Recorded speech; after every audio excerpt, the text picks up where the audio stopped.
To the average observer, this appears to be a normal backyard, but to those who live here, it is a war zone.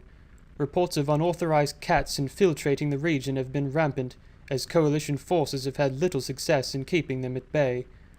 The locals here say that it has not been uncommon to hear the clapping of hands and stomping of feet in an effort to deter these cats, while speculation regarding the use of super soaker water artillery continues.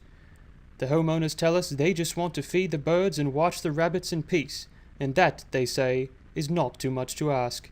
In the backyard, Rick Nobbleson, ENN.